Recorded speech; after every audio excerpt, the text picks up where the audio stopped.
ಮುತ್ತು ಸರ್ನ ಮದುವೆ ಆಗೋ ಹುಡುಗಿ ಅವ್ರಿಗೆ ಮೋಸ ಮಾಡಿದ್ರೆ ಅವ್ರು ಏನು ಮಾಡ್ತಾರೆ ಅಂತ ಅವ್ರ ಬಾಯಲ್ಲೇ ಕೇಳಿದೆ ಅಲ್ವಾ? ನಿನ್ನನ್ನು ಹೂತಾಕ್ತಾರೆ. ಇನ್ನು 10 ನಿಮಿಷದಲ್ಲಿ ನಿನ್ನನ್ನು ಕತ್ತಿರಿದ ಆಚೆಗೆ ನಗ್ತಾರೆ. ಅದನ್ನ ನಾನೇ ನನ್ನ ಕಣ್ಣಾರೆ ನೋಡಬೇಕು.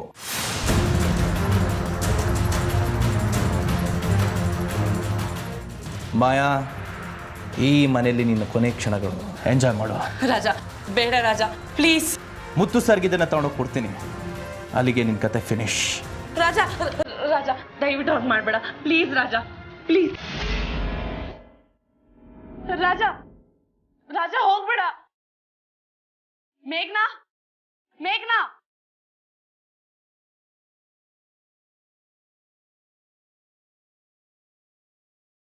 ಮುತ್ತು ಸರ್, ಒಂದು ನಿಮಿಷ.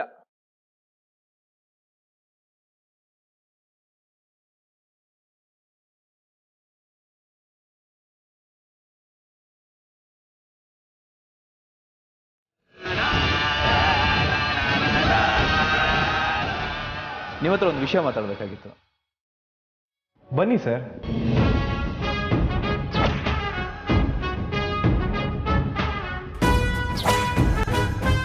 ಅದು ಸರ್, ಹೇಳಿ ಸರ್.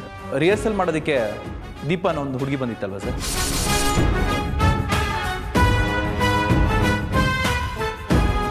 ಆ ಹುಡುಗಿ ಮದುವೆ ಫಿಕ್ಸ್ ಆಗಿದೆ. ನೀವು ಮದುವೆಗೆ ಬರ್ಬೇಕಂತ. ನಾನಷ್ಟೇ ಅಲ್ಲ, ಮನೆಯವರೆಲ್ಲರೂ ಹೋಗೋಣ ಬಿಡಿ. ಏನಂತೀಯ ಮಾಯಾ? ಹಾ ಮಾವ, ಹೋಗೋಣ. ಸರಿ ಸರ್, ಮನೆಯವರೆಲ್ಲರೂ ಬರ್ತೀವಿ ಅಂತ ಹೇಳ್ಬಿಡಿ. ಸರಿ, ಬರ್ತೀನಿ ಸರ್. ಓಕೆ.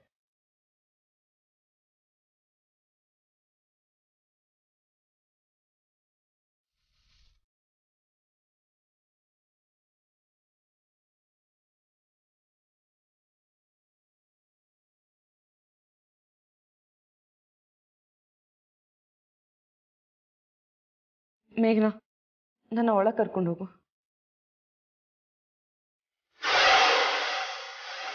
ಹಾಳದವನು ಒಂದ್ ನಿಮಿಷಕ್ಕೆ ಹಾರ್ಟ್ ಅಟ್ಯಾಕ್ ಬರೆಸ್ಬಿಟ್ಟ.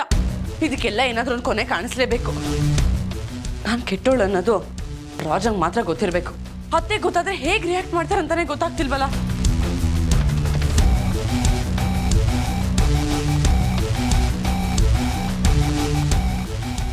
ಈ ಟೈಮಲ್ಲಿ ನನ್ನಿಂದ ರಿಸ್ಕ್ ತೊಗೊಳಕ್ಕಾಗಲ್ಲ. ಏನಾದ್ರೂ ಮಾಡ್ಬೇಕಲ್ಲ. ಏನ್ ಮಾಡ್ಲಿ?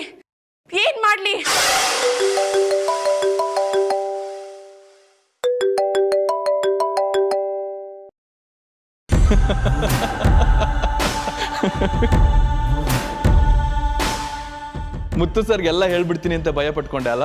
ಇಷ್ಟು ಭಯ ನನ್ನ ಜೀವನದಲ್ಲೇ ಆಗಿಲ್ಲ. ನೀನ್ ಹೇಳ್ದಾಗೆ ಕೇಳ್ತಿದ್ದೀನಲ್ಲ, ಇನ್ನೇನ್ ಮಾಡ್ಬೇಕು? ನೀನೇ ಮುಂದೆ ನಿಂತು ಮುತ್ತು ಬೆಳ್ಳಿ ನಿಶ್ಚಿತಾರ್ಥ ಮಾಡ್ಬೇಕು.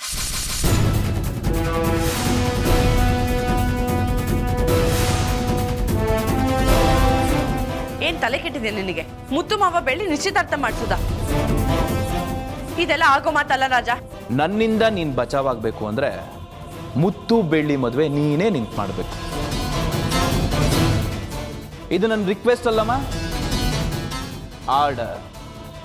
ರಾಜನ್ ಆರ್ಡರ್.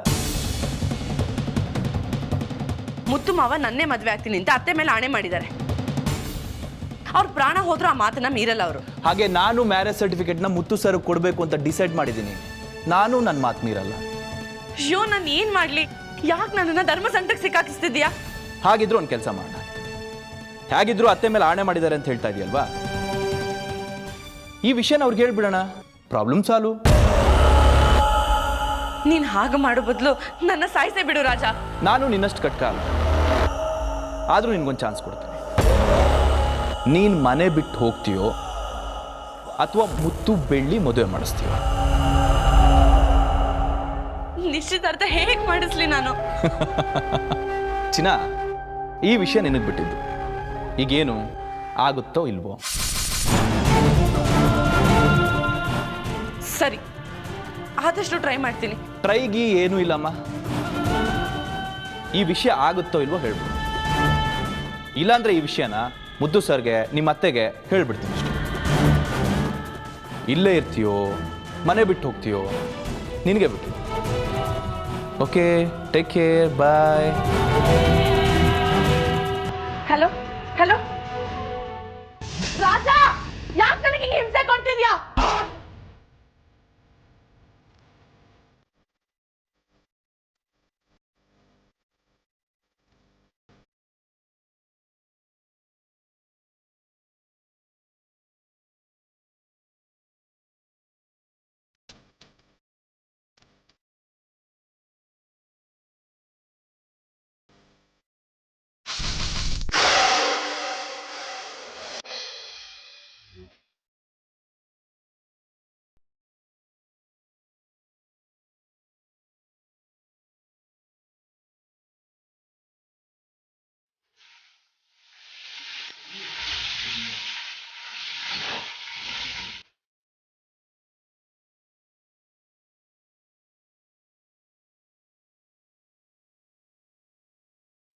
ಏನು ಒಬ್ಬೊಬ್ಳೆ ನಗ್ತಿದ್ಯಾ? ಅದೇನು ನಂಗೂ ಹೇಳು. ನೀನ್ ಅಡ್ಗೆ ಮಾಡೋದ್ ನೋಡೋದಕ್ಕೆ ಒಂಥರ ಖುಷಿ ಆಗುತ್ತೆ ಬೆಳ್ಳಿ. ಆದ್ರೆ ನೀನ್ ಮುತ್ತು ಮಾವಂಗ್ ಅಡ್ಗೆ ಮಾಡ್ಬೇಕಾದ್ರೆ ನೀನ್ ಪ್ರಾಣನ ಇಟ್ಟು ಅಡ್ಗೆ ಮಾಡಿರ್ತೀಯ.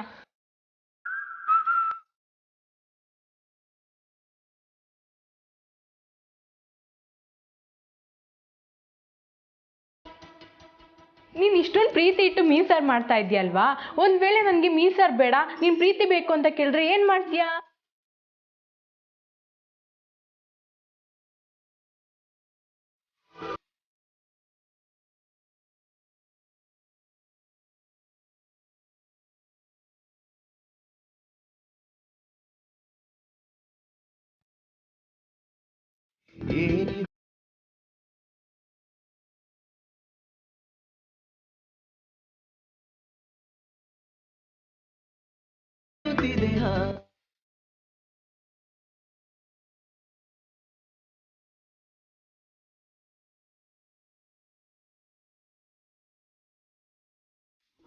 ಮಾಯಾ, ನಿಂದಿನ್ನೂ ಊಟ ಆಗಿಲ್ವಾ?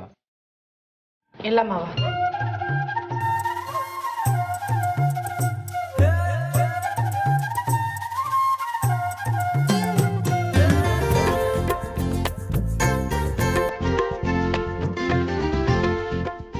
ಅಯ್ಯೋ ಸರ್, ಏನ್ ಅಲ್ಲೇ ನಿಂತ್ಬಿಟ್ರಿ? ಬನ್ನಿ ಊಟಕ್ಕೆ. ಬರ್ತಾ ಇದ್ದೀನಿ ಸರ್, ಬರ್ತಾ ಇದ್ದೀನಿ. ಮಾಯಾ ಮೇಡಮ್ ನಮಸ್ತೆ. ನಮಸ್ತೆ. ಶರ್ಮಿಳಾ ಮೇಡಮ್ ನಮಸ್ತೆ. ಬೆಳ್ಳಿ ಮೇಡಮ್ ನಮಗೂ ಸ್ವಲ್ಪ ಊಟ ಬಿಡಿಸಿ.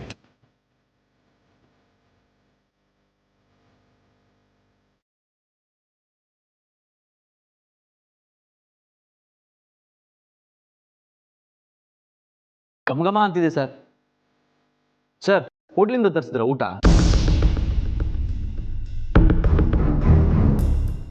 ಮೆತ್ತಿಗೆ ಹೇಳಿ ಸರ್, ಬೆಳ್ಳಿ ಏನಾದರೂ ಕೇಳಿಸ್ಕೊಂಡ್ರೆ ಮರ್ಡರ್ ಮಾಡ್ಬಿಡ್ತಾಳೆ. ಯಾಕೆ ಸರ್? ಈ ಮನೇಲಿ ಅವಳಿರೋವರೆಗೂ ಯಾರು ಹೋಟ್ಲಲ್ಲಿ ಊಟ ಮಾಡಂಗಿಲ್ಲ ಅಂತ ರೂಲ್ಸ್ ಮಾಡಿದ್ದಾಳೆ.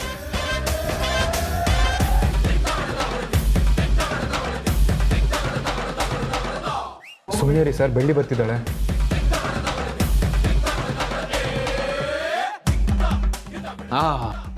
ಈ ರೀತಿ ಊಟ ನನ್ನ ಜೀವನದಲ್ಲೇ ತಿಂದಿರಲಿಲ್ಲ ಸರ್. ಅದರಲ್ಲೂ ಈ ಮೀನ್ ಸಾಂಬಾರ್ ಅದ್ಭುತ.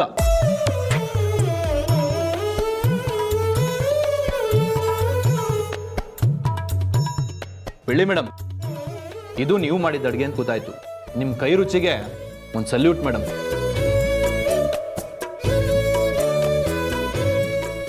ಅದೇನೇ ಹೇಳಿ ಸರ್, ನೀವು ಅಂದರೆ ಇವ್ರಿಗೇನೋ ವಿಶೇಷ ಕಾಳಜಿ.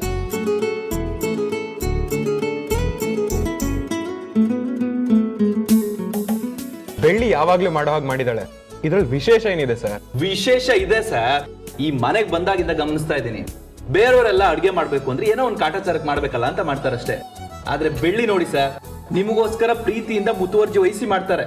ಅದು ಪ್ರೀತಿ ಅಂದ್ರೆ.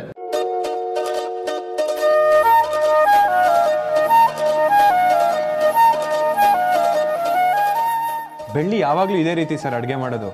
ನಿಮ್ಗೆ ಯಾವಾಗ ಬೇಕಾದ್ರೂ ಕೇಳಿ, ಅಡುಗೆ ಮಾಡ್ಕೊಡ್ತಾಳೆ. ಆದ್ರೆ ಒಂದು ಮಾತು ಸರ್, ಬೆಳ್ಳಿನ ಮದುವೆ ಆಗೋರಂತೂ 5 kg ಪುಣ್ಯ ಜಾಸ್ತಿ ಮಾಡಿದ್ದಾರೆ ಸರ್. ಹೌದೌದು, ತುಂಬಾ ಪುಣ್ಯ ಮಾಡಿರ್ತಾರೆ. ಏನು ಅಂದ್ರಿ? ಅಡಿಗೆ ತುಂಬಾ ಚೆನ್ನಾಗಾಗಿದೆ ಅಂದೆ ಅಷ್ಟೇ.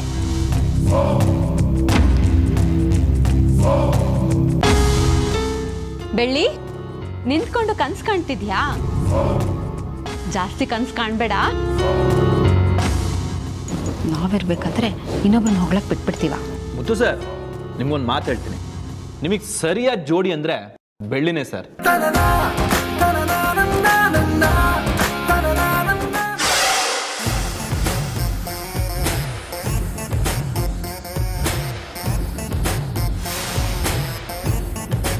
ಮಾಯಾ ಮೇಡಮ್, ನನ್ನ ಮನಸ್ಸಲ್ಲಿರೋದನ್ನ ನೇರವಾಗಿ ಹೇಳಬೇಕು ಅಂದ್ರೆ ಹೇಳ್ಬಿಡ್ತೀನಿ. ಸ್ವಲ್ಪ ಓಪನ್ ಮೈಂಡೆಡ್, ಬೇಜಾರು ಮಾಡ್ಕೊಂಬೇಡಿ.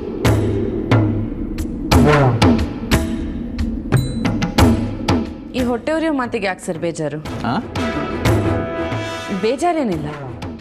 ಏನು ಸರ್ ಹೀಗೆ ಹೇಳಿದ್ರಿ? ಯಾಕೆ ಗೊತ್ತಾ ಸರ್, ಮನೇನ ನೀಟಾಗಿ ಇಟ್ಕೊಳ್ಳೋದ್ರಲ್ಲಿ, ನಿಮ್ಗೆ ಏನ್ ಬೇಕು ಏನ್ ಬೇಡ ಅನ್ನೋದನ್ನ ಮುಂಚೆನೆ ರೆಡಿ ಮಾಡಿ ಇಟ್ಕೊಳ್ಳೋದ್ರಲ್ಲಿ,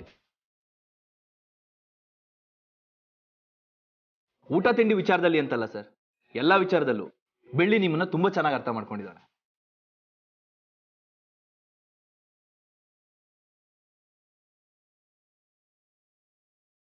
ನಮ್ಮ ಮನ್ಸನ್ನ ಯಾರು ಚೆನ್ನಾಗಿ ಅರ್ಥ ಮಾಡ್ಕೋತಾರೆ ಅವ್ರ ಜೊತೆ ಜೀವನ ಮಾಡೋದು ತುಂಬಾ ಉತ್ತಮ ಸರ್. ನಾನೇನಾದ್ರೂ ನಿಮ್ ಚಿಕ್ಕಮ್ಮ ಆಗಿದ್ರೆ ಬೆಳ್ಳಿ ಜೊತೆ ನಿಮ್ ಮದುವೆ ಮಾಡಿಸ್ಬಿಡ್ತಿದ್ದೆ.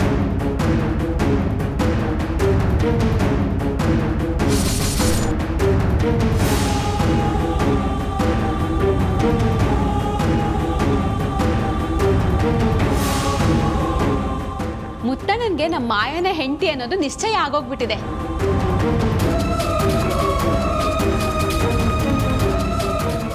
ನೀವು ಬ್ರೋಕರ್ ಕೆಲಸ ಚೆನ್ನಾಗಿ ಮಾಡ್ತೀರಿ ಅನ್ನೋದಾದ್ರೆ ನಮ್ ಬೆಳ್ಳಿಗೆ ಒಂದ್ ಗಂಡು ಹುಡ್ಕೊಡಿ.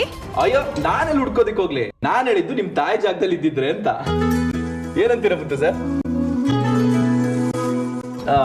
ಬೆಳ್ಳಿ, ನಿಮ್ಗೊಂದ್ ಮಾತು ಕೇಳಲ್ಲ? ಕೇಳಿ ಸರ್. ಈ ಟಿವಿ ಚಾನೆಲ್ಗಳಲ್ಲಿ ಅಡುಗೆ ಕಾರ್ಯಕ್ರಮ ನಡೆಸ್ಕೊಡ್ತಾರೆ ಗೊತ್ತಾ? ಅದಕ್ಕೇನಾದ್ರೂ ನೀನ್ ಹೋದೆ ಅನ್ಕೋ, ಒಂದೇ ಸಲ ಫೇಮಸ್ ಆಗ್ಬಿಡ್ತೀಯ.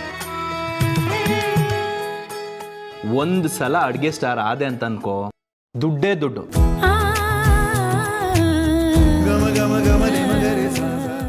ಅಡ್ಗೆ ಮಾಡೋದಕ್ಕೂ ದುಡ್ಡು ಕೊಡ್ತಾರಾ?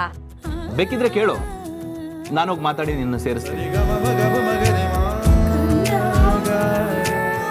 ಸೇರ್ಕೋತೀನಿ, ಆದ್ರೆ ಒಂದ್ ಷರತ್ತು. ಏನದು? ಆದ್ರೆ ಆ ಚಾನೆಲ್ಗೆ ಮುತ್ತು ಮಾವ ಅಂತ ಹೆಸರಿರ್ಬೇಕು.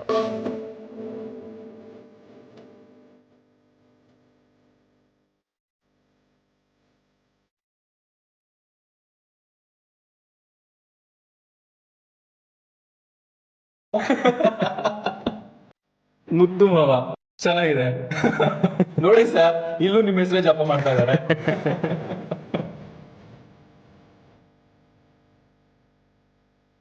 ಬೆಳಿಗ್ಗೆಯಿಂದ ದಿನ ಮುಗಿಯೋವರೆಗೂ ಮುತ್ತು ಮಾವ ಅಂತ ನಿಮ್ಮ ಹೆಸರನ್ನೇ ಜಪ ಮಾಡ್ತಾ ಇರ್ತಾಳೆ ಸರ್.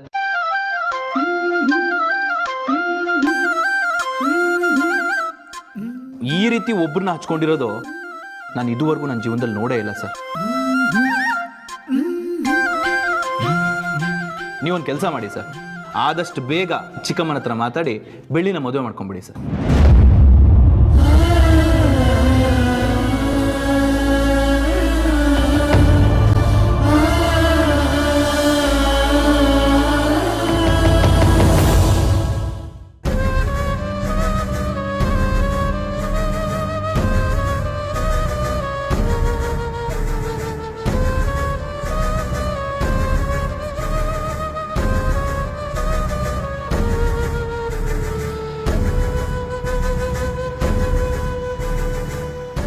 ಬೆಳ್ಳಿ, ಅಮ್ಮವ, ನನ್ನ ಹೆಸರಲ್ಲಿ ಚಾನಲ್ ಓಪನ್ ಮಾಡಿದ್ರೆ ಅಡುಗೆ ಮಾಡ್ತೀಯಾ?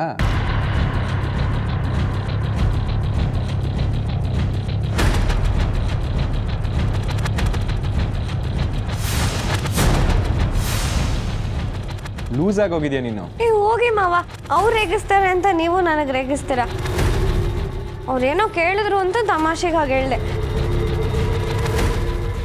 ಅಕ್ಕ, ಇನ್ನೊಂಚೂರು ಅನ್ನ ಬಡಿಸ್ಲಾ? ಇವ್ನು ಯಾಕೋ ತುಂಬಾ ಅತಿ ಆಗ್ತಿದೆ. ಮೊದಲು ನಿಶ್ಚಿತಾರ್ಥ ಮಾಡಿಸು ಅಂತ ಹೇಳ್ತಿದ್ದ, ಈಗ ಮದುವೆ ಮಾಡಿಸೋಕೆ ನೋಡ್ತಿದ್ದಾನೆ. ಈ ರಾಜನ್ ಮಾತ್ರ ಸುಮ್ಮನೆ ಬಿಡಬಾರ್ದು, ಏನಾದರೂ ಒಂದು ಗತಿ ಕಾಣಿಸ್ಲೇಬೇಕು. ಮಾಯಾ,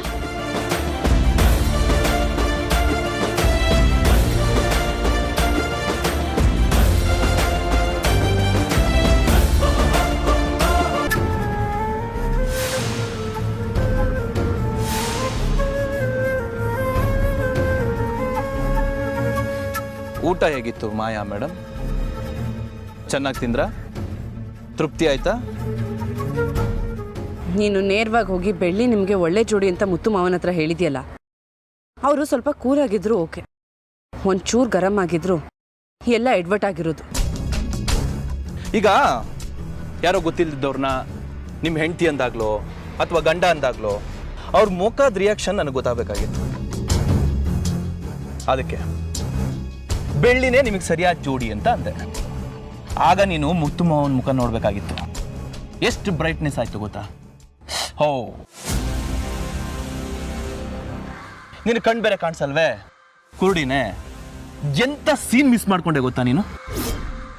ಎಲ್ಲೋ ಒಂದ್ ಕಡೆ ಮುತ್ತು ಸರ್ಗೆ ಬೆಳ್ಳಿನ ಕಂಡ್ರೆ ತುಂಬಾ ಪ್ರೀತಿ ಇದೆ. ಅದನ್ನ ಅವ್ರಿಗೆ ತಿಳಿಸೋ ಪ್ರಯತ್ನ ಮಾಡಬೇಕು ಅಷ್ಟೇ.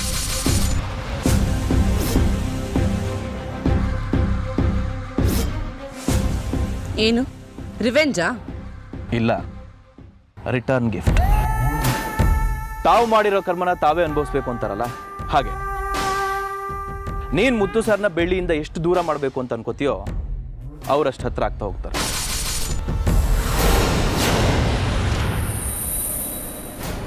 ನೀನ್ ಮುತ್ತು ಸರ್ಗೆ ಹತ್ರ ಆಗ್ಬೇಕು ಅನ್ಕೊಂಡಷ್ಟು ದೂರ ಆಗ್ತಾ ಹೋಗ್ತೀವಿ. ವಿಧಿಯಾಟ ನಡೆಯೋದು ಶತಸಿದ್ಧ.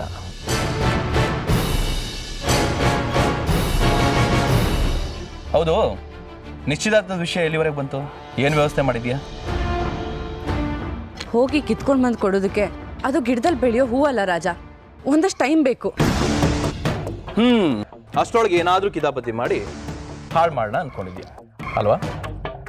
ನಾನು ಯಾಕೆ ಹಾಳು ಮಾಡಲಿ? ನಾನು ನಿನಗೆ ಮಾತು ಕೊಟ್ಟಿದ್ದೀನಿ, ನನಗೊಂದಷ್ಟು ಟೈಮ್ ಕೊಡು ಸಾಕು. ಚೋ ನೀನು ನಂಬೋದ? No way. ನೀನು ಎಂಥ ಕಿರಾತಕಿ ಅಂತ ನನಗೆ ಚೆನ್ನಾಗಿ ಗೊತ್ತು ಮಾಯಾ. ನೀನು ಕಣ್ಣು ಕಾಣಲಿ ಕಾಣದೇ ಇರಲಿ, ನಿನ್ನ ಮನೆ ಹಾಳು ಬುದ್ಧಿನ ನೀನು ಯಾವತ್ತೂ ಬಿಡಲ್ಲ. ಅದಕ್ಕೆ ಎಲ್ಲ ವ್ಯವಸ್ಥೆನೂ ನಾನೇ ಮಾಡ್ಕೊಂಡಿದ್ದೀನಿ. ಏನು ವ್ಯವಸ್ಥೆ? ನಾಳೆ ನಾನು ಮನೆಗೆ ಜೋಯಿಸನ್ನ ಕರೆಸ್ತಾ ಇದ್ದೀನಿ. ಕರೆಸಿದಾಗ ಯಾಕೆ ಕರೆಸಿದ್ದು ಅನ್ನೋ ಪ್ರಶ್ನೆ ಹುಟ್ಟುತ್ತೆ.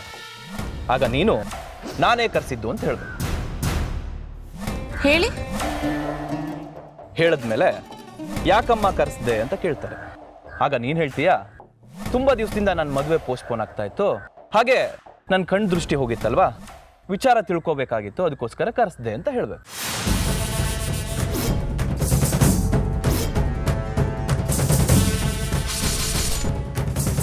ಆಮೇಲೆ ಜೋಯಿಸರು ಬಂದು ಜಾತಕ ನೋಡ್ತಾರೆ. ಜಾತಕ ನೋಡಿ ನಿನ್ನ ಜಾತಕದಲ್ಲಿ ದೋಷ ಇದೆ, ಹಾಗಾಗಿ ಮದುವೆ ಅಡ್ಡಿ ಆಗ್ತಿರೋದು ಅಂತ ಹೇಳ್ತಾರೆ. ಆ ಅಡ್ಡಿ ನಿವಾರಣೆಗೆ ಒಂದು ದಾರಿ ಹೇಳ್ತಾರೆ. ಆ ದಾರಿನ ನೀನು ಫಾಲೋ ಮಾಡಿದ್ರೆ ಸಾಕು, ಏನಾಗಬೇಕೋ ಅದೆಲ್ಲ ತಾನಾಗೆ ಆಗುತ್ತೆ. ಏನು ಫಾಲೋ ಮಾಡಬೇಕು? ಅದರಿಂದ ಏನಾಗುತ್ತೆ? ನನಗೆ ತುಂಬ ಕನ್ಫ್ಯೂಸ್ ಆಗ್ತಿದೆ ರಾಜ. ನಾನಿರೋವರೆಗೂ ನಿನ್ನ ಕನ್ಫ್ಯೂಷನ್ ಬೇಡ. ಜೋಯಿಸ್ರೆ ಮುಂದೆ ನಿಂತು ಬೆಳ್ಳಿ ಮುತ್ತು ನಿಶ್ಚಿತಾರ್ಥನ ಮಾಡ್ತಾರೆ. ಅದಾಯ್ತು ಅನ್ಕೋ, ಪಿನ್ ಪಾಯಿಂಟ್ ಕೂಡ ನಿನಗೆ ಗೊತ್ತಾಗದೇ ಇರೋ ಹಾಗೆ ಬೆಳ್ಳಿ ಮದುವೆ ನಡೆದೋಗುತ್ತೆ.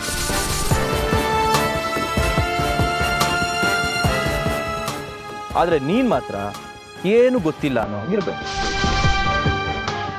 ಎತ್ತೀಯ ಇರೋ ಹಾಗೆ ನಾನು ಮಾಡ್ತೀನಿ.